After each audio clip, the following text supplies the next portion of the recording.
Okay, thank you very much, David.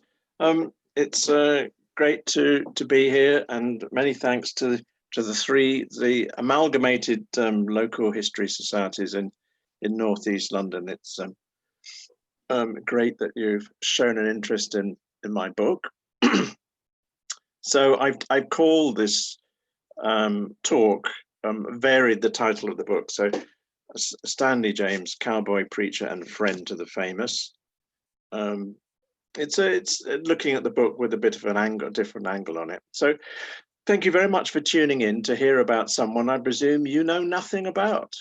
I didn't know much about him either until about 2 years ago, even though he is my grandfather. He isn't famous, nor was he famous in his day. So why Stanley Bloomfield James, 1869 to 1951?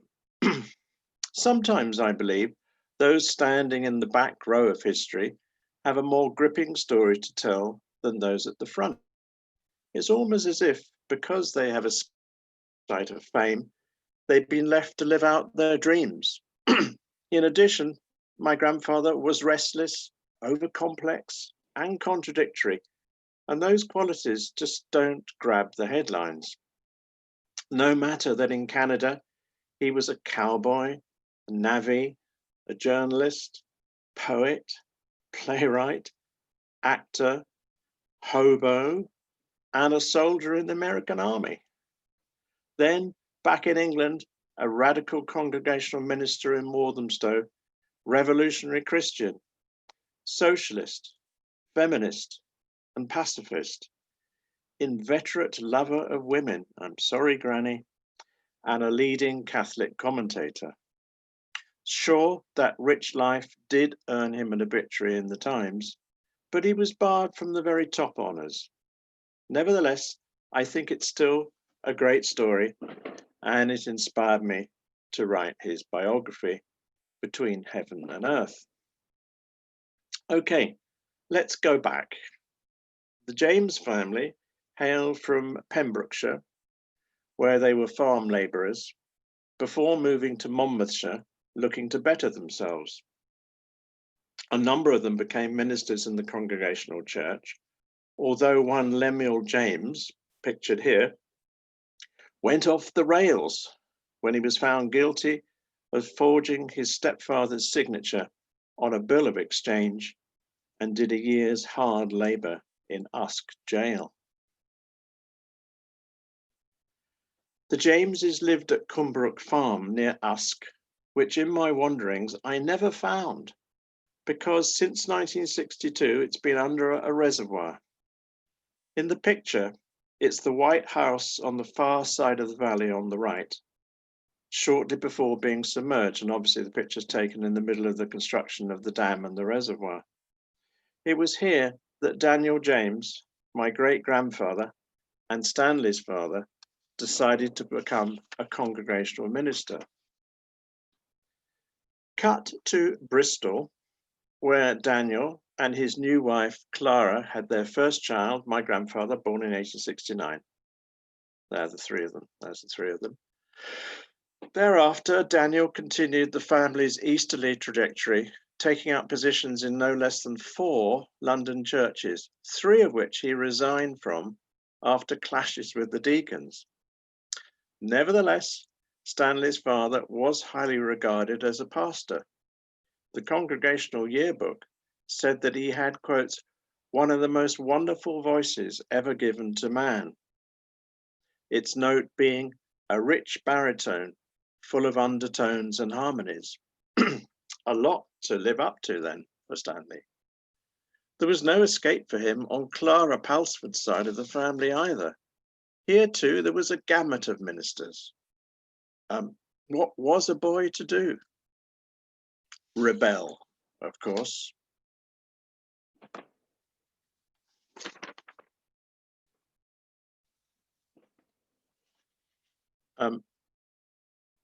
At Whitgift School, Croydon, Stanley skipped lunch and spent his pocket money on books by radical writers. He won a school prize for an essay on Keats and had his poems published in the school magazine. This slide shows writers who were an influence on him. Clockwise from the left, there's W.T. Stead, the founder, they say, of investigative journalism, social reformer, and medium, who attended Daniel's Church in Wimbledon and was a friend of the Jameses. And then there was Walt Whitman, top right, the American poet of democracy and personal freedom, whom Stanley idolized. Likewise right, Ralph Waldo Emerson, bottom right. After school, Stanley spent the next 6 years chucking up his course at Aberystwyth University, studying to become a congregational minister, trying his hand at acting with disastrous results, and teaching at several dubious establishments.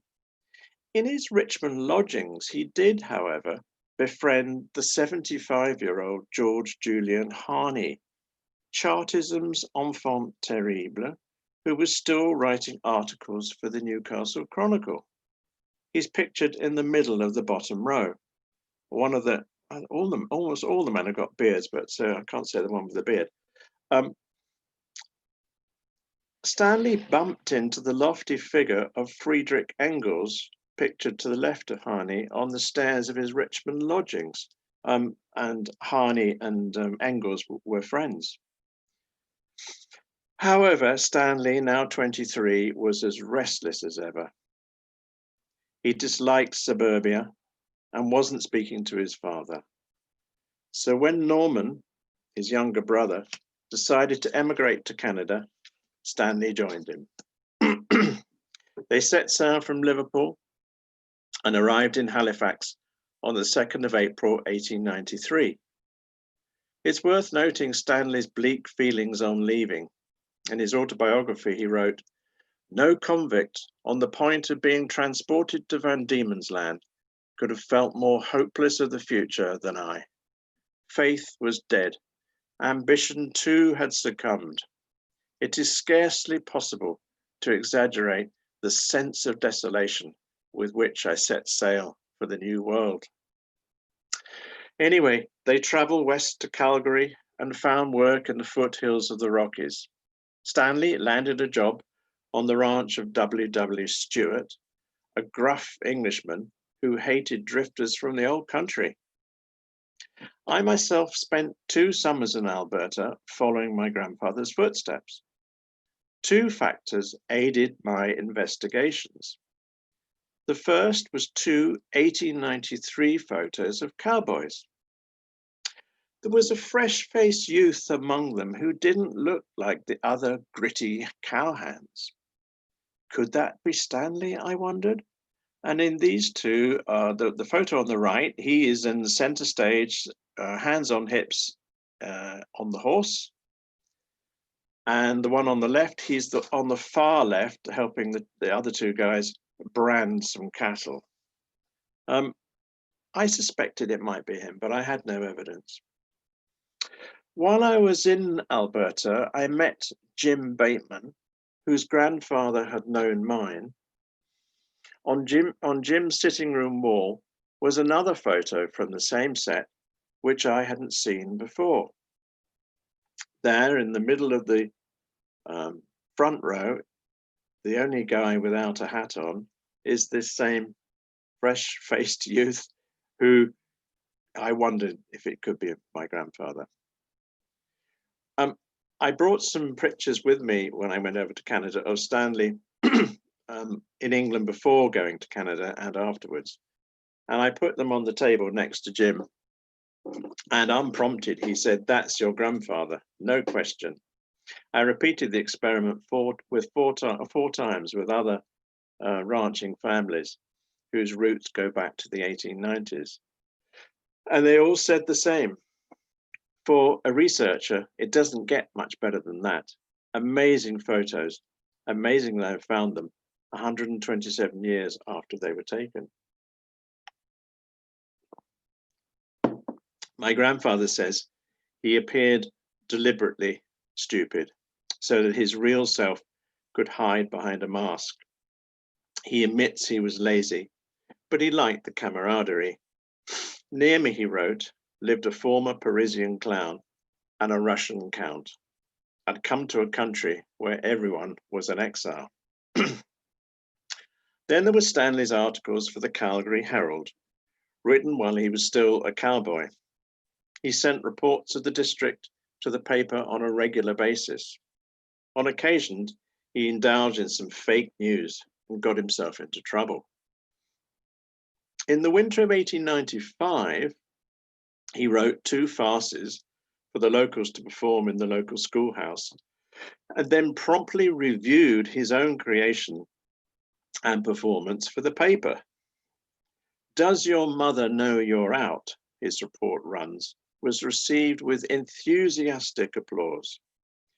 This little piece, the author of which is Mr. Stanley James, went merrily from start to finish. Though Mr. James acted in the spirit of burlesque, it was no less satisfactory. Modesty was a trait that seldom troubled my grandfather. On one occasion, in 1897, when he delivered his report to the paper in person, the editor gave him the job of deputy. Stanley, by now bored with ranch life, jumped at the chance. He was solely responsible for producing a special edition on the Klondike Gold Rush, which I found in the archives of the Glenbow Museum. It's an impressive piece of journalism, but when he wrote an article attacking the unscrupulous recruitment agencies which lured miners from Great Britain on false pretenses, the editor sacked him. Penniless, he headed south to Lethbridge, where his brother Norman was now running a general store. He walked alongside the railway track, virtually non-stop for 24 hours, too afraid to rest because of the rattlesnakes. This photo on the left is one I took in one of my 2 visits over there. And I was very pleased to find the actual route of the railway track he walked down, again, 127 years previously. It was early one morning. You can see the long shadows. It was very moving to realize this is where he'd been. And the photo on the right is a generic one of hobos taken about that time. Stanley joined Norman before branching out on his own to sell tobacco and soap to navvies building the Crow's Nest Pass Railway. Then he became a navvy himself. The railway theme continued when he teamed up with a friend who was about to ride the rods as a hobo the 2,000 miles to Toronto. The journey took them 3 weeks, getting thrown off the trains and freezing in the prairie nights. It was 1898, and the US-Spanish War was about to kick off. Needing money and not thinking entirely straight, I'm sure, he volunteered for the American Army and was sent to Cuba and then Puerto Rico to fight. What he wouldn't have told his army recruiters was that a Canadian paper had also hired him as a war correspondent. They wouldn't have liked that double role, I'm sure. Anyway, in Puerto Rico, one night when on duty, the soldier next to Stanley fired at what he swore was the enemy advancing. Panic spread, and the platoon retreated, but no enemy gave chase. In the morning, a large white cow was found riddled with bullets, mistaken in the dark for white uniformed Spaniards. However, when Stanley met the real enemy, being desperate not to kill anyone, he aimed his bullets over the heads of the enemy, intentionally missing them. That, surely, for me, is the first sign of his pacifism, which became an ideological position about 20 years later. The war over, he used his payoff money to buy his passage back to England. He was 30 years old. The claustrophobic Wimbledon suburbs were a shock to our returning prodigal after the wide open vistas of the prairies. He found his father Daniel dying, and he assumed the role of pastor without any qualifications and perhaps without any Christian faith. Father and son may have made up, I don't know. The congregation warmed to the topics of Stanley's sermons. He wrote, "The egotism of the pulpit was in my veins." Daniel died in 1900 and Stanley was appointed temporary minister. Then he met and fell in love with Jess Healy. The trouble was, the Healys lived in Buckinghamshire. But here was a chance for another adventure. After his Sunday evening duties were over, my grandfather jumped on his bike and rode 40 miles through the night to her Chiltern village. Romance blossomed and they became engaged. And Jess is my granny.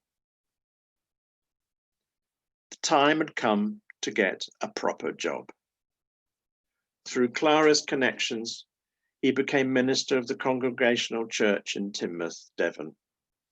He set up discussion groups, a literary society, and took an active part in the community. He and Jess had 4 children in quick succession.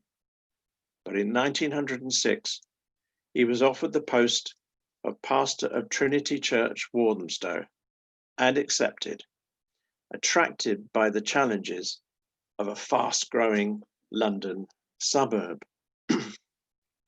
Challenges? You bet there were. It all started full of promise. The 1906 Trinity record records how the congregation of 300 plus warmly welcomed the family.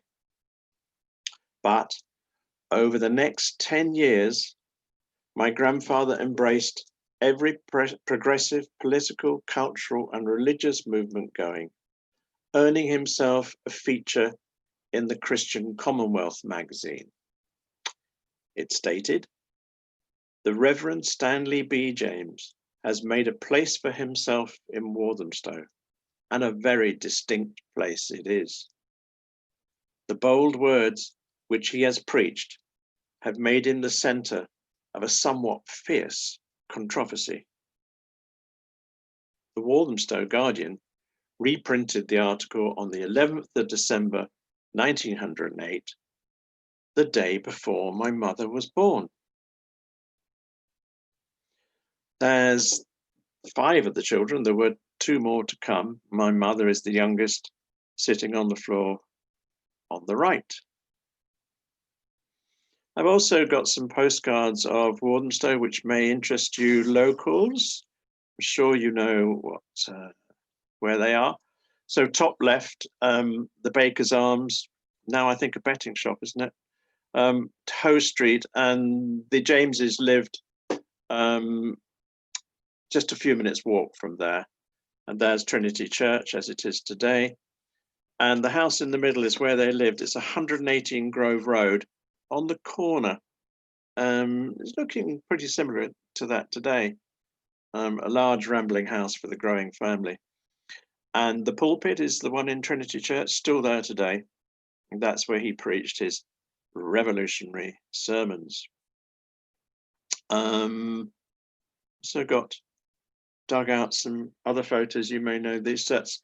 I think Walthamstow Central used to be called Hoe Street Station, and there's a steam train pulling in, taking the commuters to work.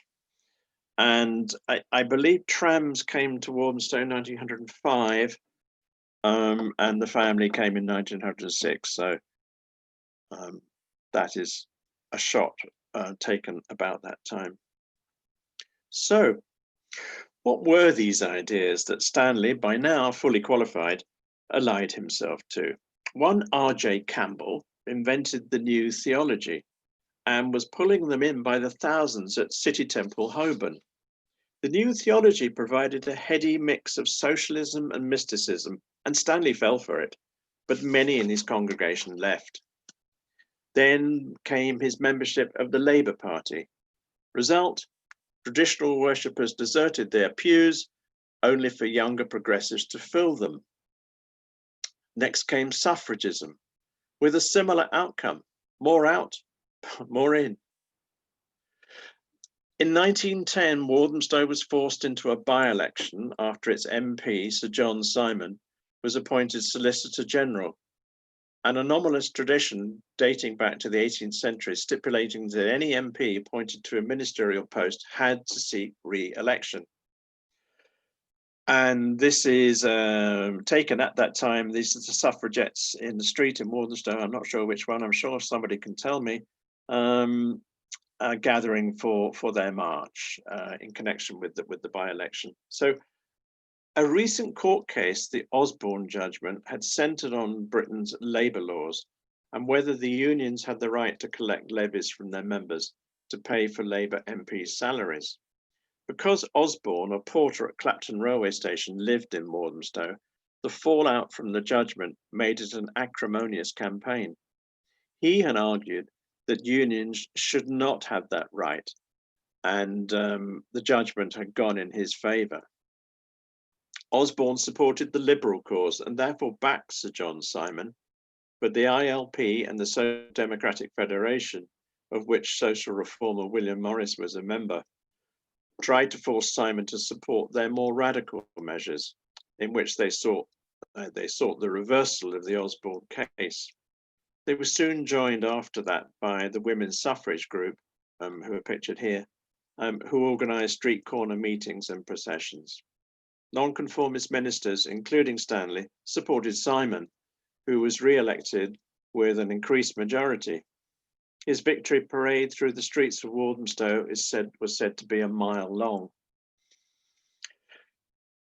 In 1914, war loomed, and Stanley knew he was a pacifist by inclination.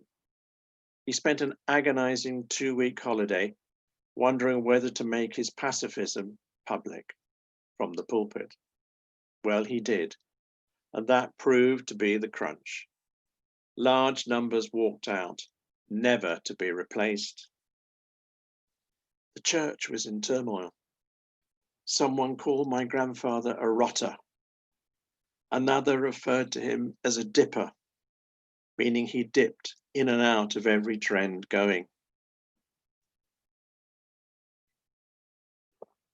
Worse was to come. Enter 3 beautiful women. Eva Slawson from Leytonstone, Ruth Slate from Manor Park, and Minna Simmons from Walthamstow, all 3 part of the church's progressive arm. Their stories, told against a sinister backdrop of bomb-packed zeppelins hanging above their East End rooftops, are contained in their diaries and letters they wrote to each other, in which Stanley played a large part. These amazing documents are open for reading in the Women's Library of the London School of Economics. So, first, Eva, beautiful Eva. She fell in love with Stanley and he with her. She recorded her feelings of longing in painful detail. She wrote to her friend Ruth, "I had a wondrous evening with Mr. James, one of those rare and beautiful experiences difficult to describe. I seemed to live in another world for some days afterwards. I spent the night in a state of ecstasy." Eva's relationship with my grandfather, I believe, was to remain platonic, and tragically, she died, aged 30, of undetected diabetes in March 1916. Scandalous events followed thick and fast. Enter Minna, a nurse and by now a widow and mother of 4, friend of Eva and Stanley. They used to meet at Minna's house for lunch. I found no photo of Eva, but this is where she lived, 16 Grosvenor Park Road, Walthamstow. And although I found no photo of her, I found many of her amazing letters written to Ruth round about 1916, 17. And this one, written on the 15th of July 1916, was the main letter that turned my book on its head, really, and made it a very different creation to a run-of-the-mill biography. I've recorded reproduced the letter here. So she wrote on the 15th of July to Ruth, "What I now confess is with the deepest shame and humiliation, yet with joy that one can feel as I have felt, is to know the very consciousness of reality. Stanley and I had a most lovely talk. We went into the room alone, and he kissed me, opened my dress, and kissed my breast too, and he said how he felt I was his. He was just going away when he came back and pleaded with me to give him everything a woman could give a man. I told him I was sure we should regret it, but anything that would make me his. Well, dear, I did. The tears I've shed have quite washed away any wrong I did. He promised to come and see me and to write. He did neither. It was simply brutal. The strangest thing is that I haven't felt I wronged Mrs. James. No, I felt what love he gave to me was mine and never was hers. Forgive me, your own, Minna." Right at the end of my research, I found out that this letter is published in the Virago Book of Love Letters, published in 1994. And it's sandwiched between a letter from Maud Gonne to W.B. Yeats, the poet, and one from Violet Trefusis to Vita Sackville West. So Minna, the nurse from Walthamstow, is in good company. Quite so. I didn't realize that. I'd almost finished the book when I made this discovery. So enter Ruth. I found 9 letters my grandfather wrote to Ruth. He's desperate for connection with her, the most intellectual of the 3. He offers condolences following Eva's death, then outrageously suggests that Eva's passing could be so that he and Ruth could, quote, be together. He turns Christian fellowship on its head by suggesting they become more intimate. Of all my grandfather's transgressions, this is perhaps the most embarrassing because of its deviousness.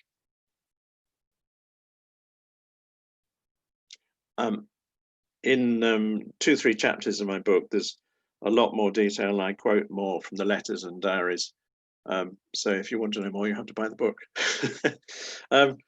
My Aunt Phyllis wrote chapter 4 of this little book that some of you may know, Trinity Church, and obviously she covers the years when her father was minister there.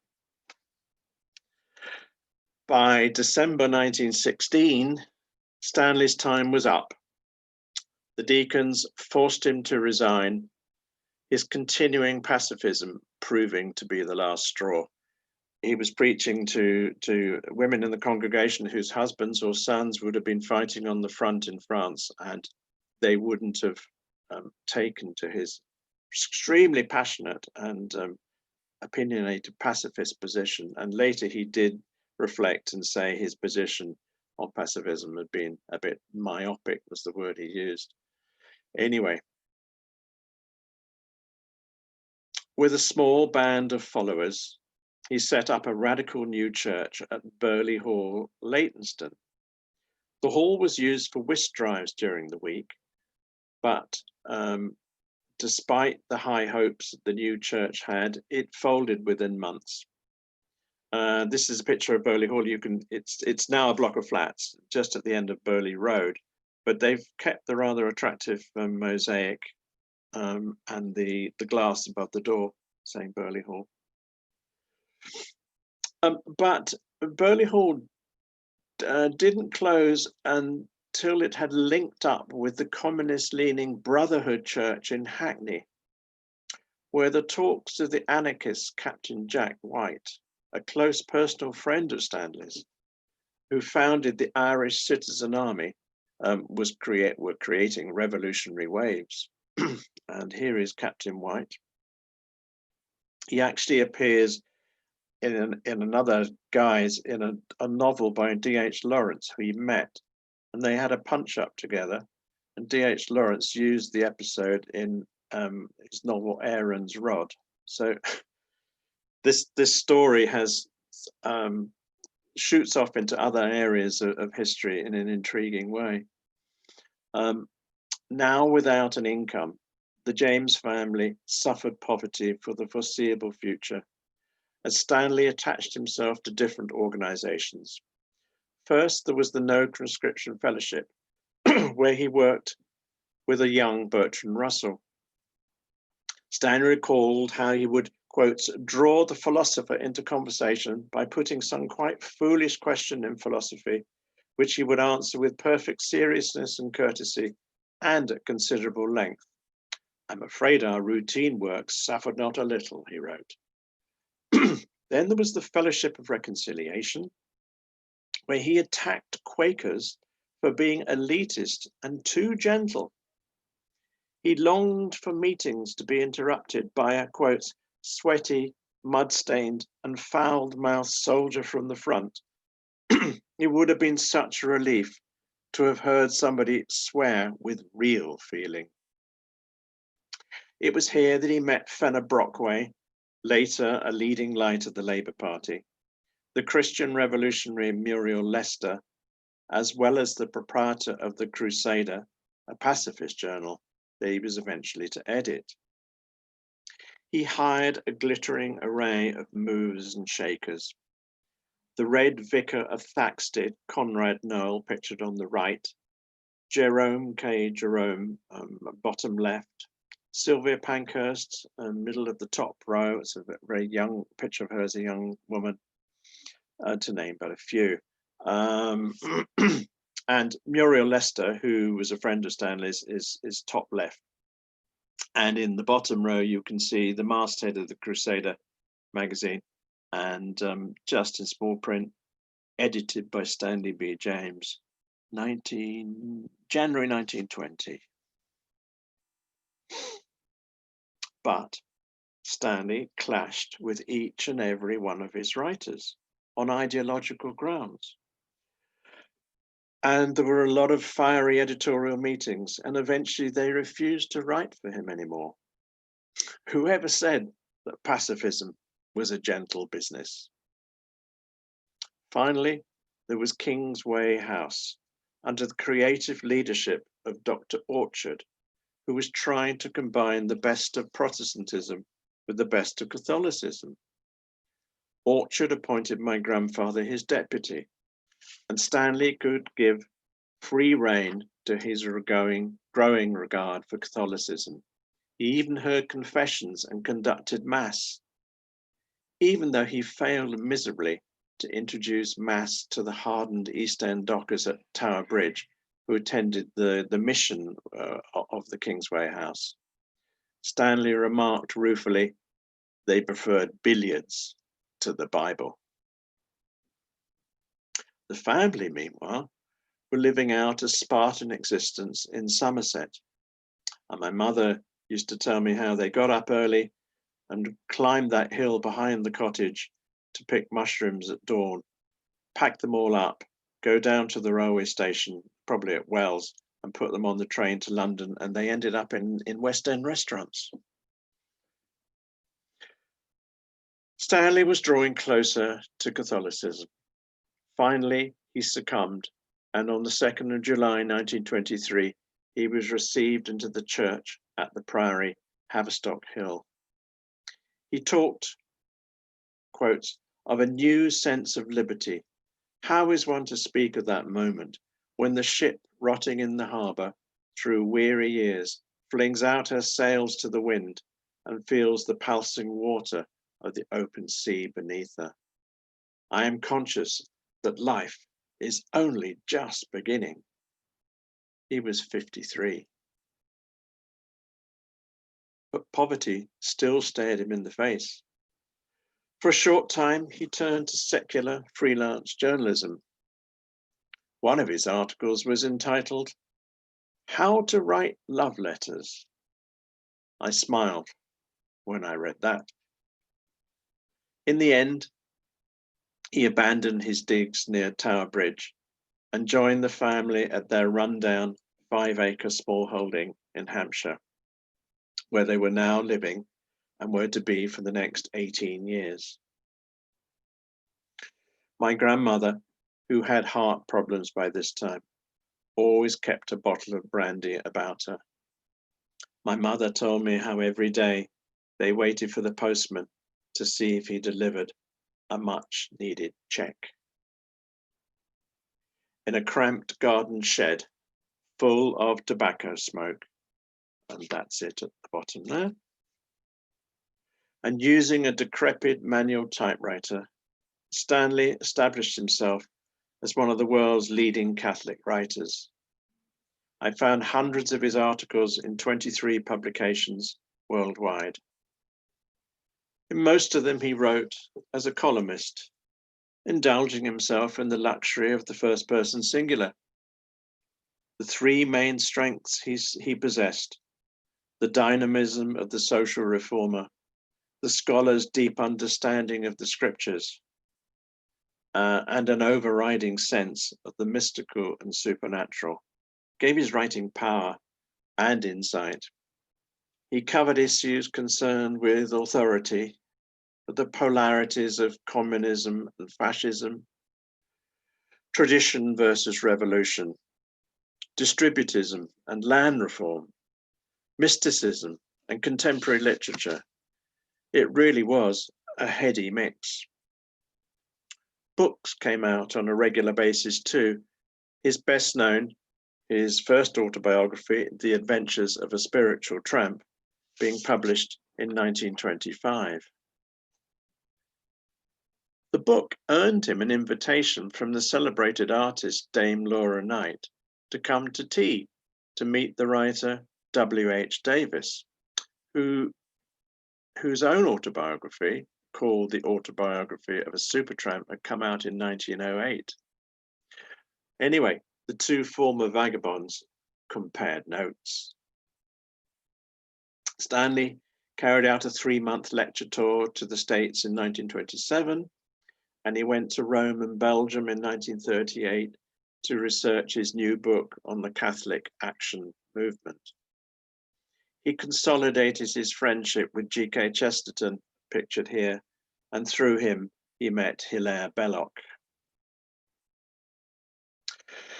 Stanley retained the radical thought of earlier years, but it was juxtaposed with new conservative views. He praised Mussolini for reintroducing a Christian society to Italy and pointed out the positive aspects of fascism for the individual because, he claimed, it prevented blasphemy, regulated family life, and prohibited houses of ill fame. He'd traveled a long way since 1919, when Lenin's picture hung from his office wall.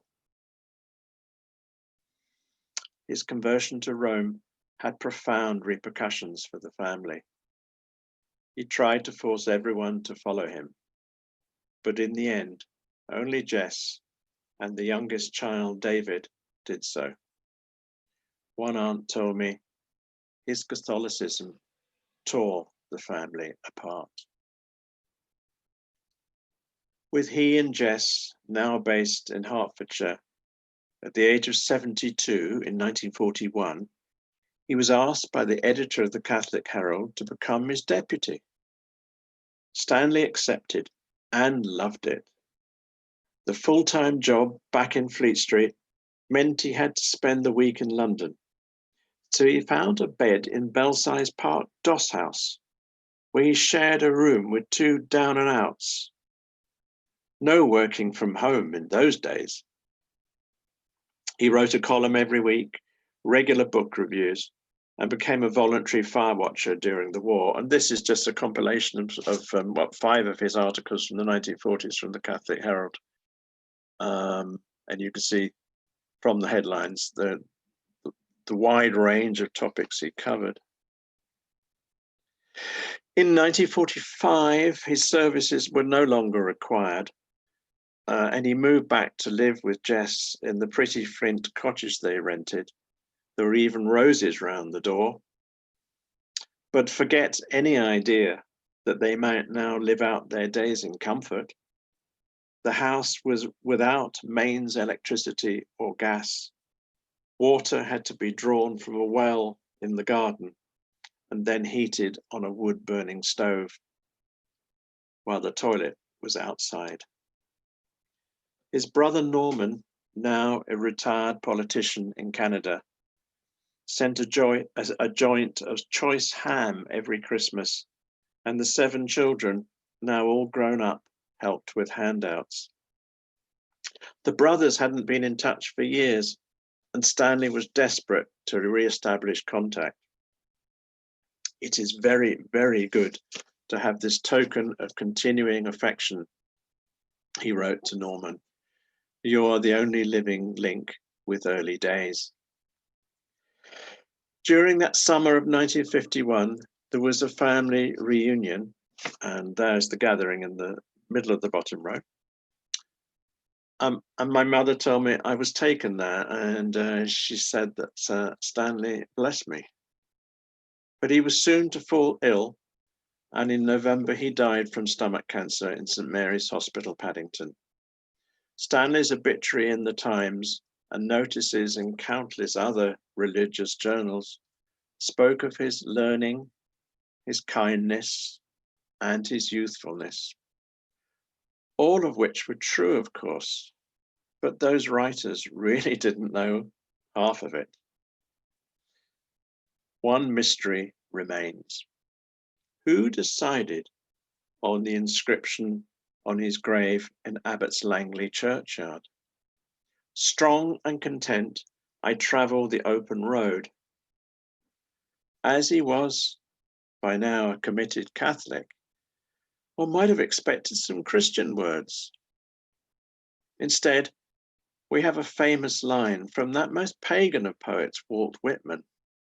Strong and content, I travel the open road. Perhaps, though, that quote has hit the nail on the head. Here was a man too contradictory and complex to ever achieve fame. But precisely because of that, he was left free to live a life of adventure, of mind, body, and soul, caught between heaven and earth, which happens to be the title of my book. And if any of you are thinking perhaps you might like to buy it, there's a little aid and assistance for doing so. Thank you very much for listening. And if you have any questions, I'd be happy to try and answer them. Could I say thank you, Robert? I thought that was just a wonderful summary of a book which is packed full of stories, and your skills as a Zoom talker are as good as your skills as a writer of a book. Wonderful, wonderful. I don't know whether you can see the questions that have been put. No. Let's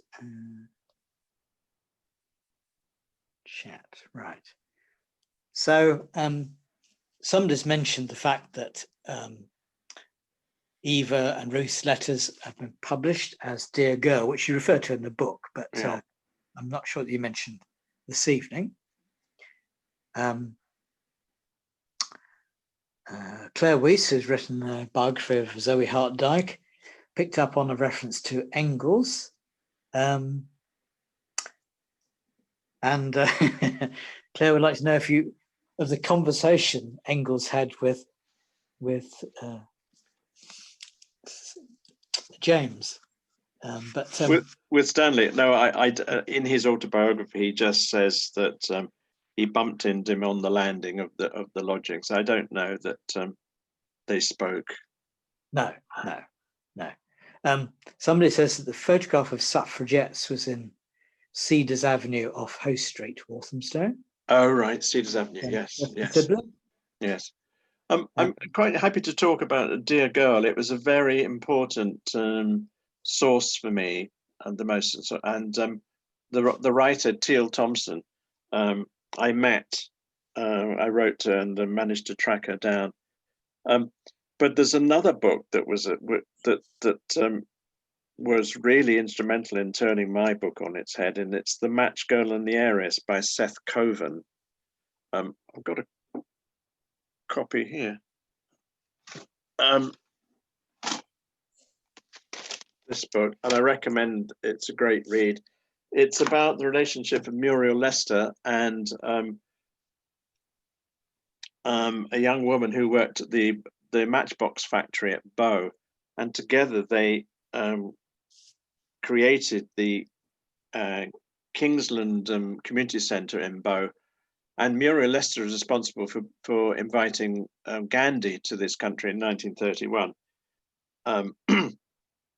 But idly one day in my research, I did a Google search for I think I put Stanley James Rockies, and reference to this Match Girl and the Heiress came up on Google, and it was just 1.5 pages, and in page 321 was talking about Muriel Lester's voluntary poverty movement, and one of the 4 signatories to that was Stanley, my grandfather, and they used to pool their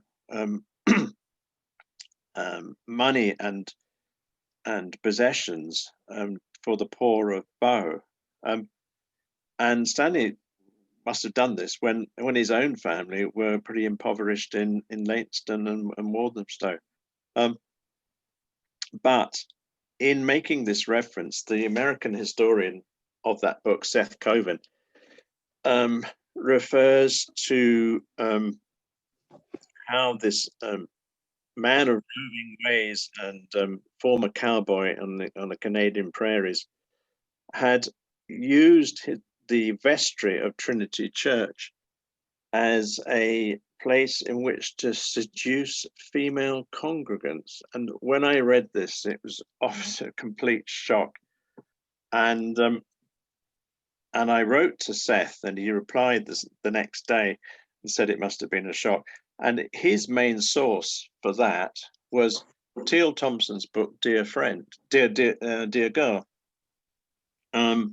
But he had embellished her quotes, and her source was Ruth Slate's documents. Ruth lived in Blackheath, and Teal Thompson spent months after Ruth had died processing all her papers, which were her diaries and letters. She kept every letter that was sent to her, Eva's diaries and Minna's letters, and a lot of other stuff, and my grandfather's letters.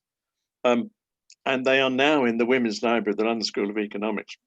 And I spent 3 weeks there just going through all these boxes and finding out just how important my grandfather was to these 3 women. And I even found a reference to my mother. Just Eva was given the job of running a girls' group on a Wednesday evening in Trinity Church, and one entry in her diary says it was such a good evening at the church yesterday. Stanley James's daughters came, and little Kitty recited a poem and sang a song beautifully. And that was my mother, aged 5 or 6, and just this information coming from a completely different source was a real shock. And I let out a cry in the hallowed confines of the women's library, and the librarian came over to ask if I was all right.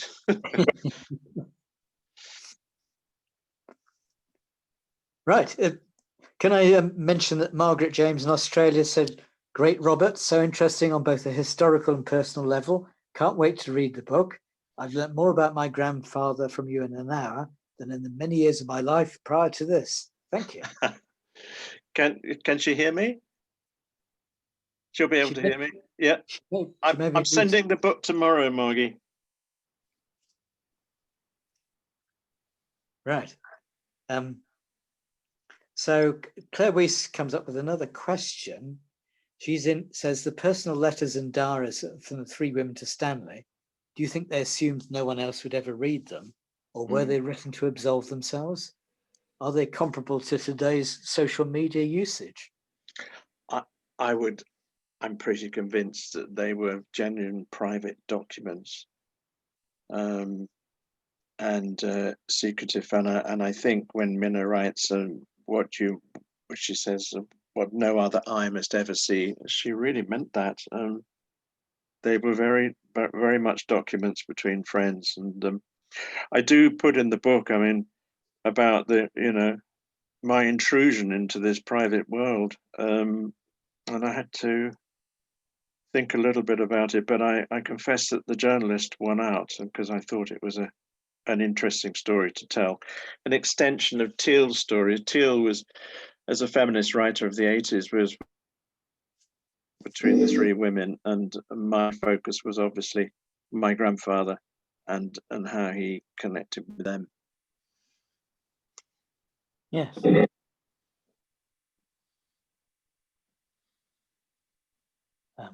Well, there are various questions and comments, which hopefully, Robert, you'll be able to read at your leisure later. Yes, I hope so. I'll send you a link to the chat, so you'll see all of them. Thank you, Jonah. Somebody wants to know more about Stanley James's association with Bertrand Russell, saying that Bertrand Russell's grandson lived in Waltham Forest. Oh. I didn't know that. I didn't know that. So they, it was just quite short-lived, and it was at the No Conscription Fellowship, which was the umbrella organisation for conscientious objectors. And when the leaders of the sort of Fenner Brockway and a man called Allen, who were the two men who set up the No Conscription Fellowship, they were both imprisoned in Wormwood Scrubs. And so there was this set of people who were ready at any moment to step into the shoes of the established leaders, and Russell was one of them. And my grandfather shared an office with him for several months, and that office was just parallel to Villiers Street near Charing Cross. He doesn't talk very much about Russell. So it was a short-lived association. Yeah. Do you think I should be wrapping up the Zoom session, Joanna? Have you gone through all the questions? Yeah, I think so. Yeah, if there are anything we've missed from the chat, we can post them on our social media channels. So look out for us on Twitter and on Facebook. And it has been recorded and will be on our YouTube channel in a day or so. Great. Right. Well, I see that in some of the comments on the chat, other people are as impressed as I am by what Robert has done in his research and the way he's communicated it, both this evening for those of us who've read his book, through his book, and I do recommend that greatly. Robert was extremely tenacious. I wanted to ask him how many people he'd actually met when doing this research. It seems to be a very high number of people you've searched out and met face to face. I didn't count them, David, but there were lots in Canada. I'm giving a talk on Sunday to the Calgary Library and a couple of history societies over there at 8 o'clock, and the Canadians seem very keen on their past and the history and family history. So I met a lot in Canada and Monmouthshire, yes, all over the country really, all over the south of the country, yeah. And Yes. amazing number of archives and in Bristol and Swansea and Croydon, yeah. I think it's a real model of a project. I really do. Well, I don't think Waltham Forest History and Heritage Network has any particular forthcoming event that it can advertise. Chingford Historical Society, which is a member of the network, has a talk tomorrow evening by Jeff Page about British art, is it, Joanna? East Anglian artists. East Anglian artists, so local in that sense. And Jeff's another great communicator, so I'd strongly recommend that tomorrow evening. They did it by Zoom. And I'd like to thank to everybody who's booked in Zoom and been with us this evening. I'm very grateful to you all. Very grateful to those of you who helped Robert in his research. And my closing thanks, apart from Robert, who I can't stop thanking, is to Joanna, who's made the whole thing possible this evening. Yeah. Thanks, Joanna. No Fantastic. problem at all. Thank you very much, everybody. Thank you and good night. Thanks. Bye-bye. Bye. Bye.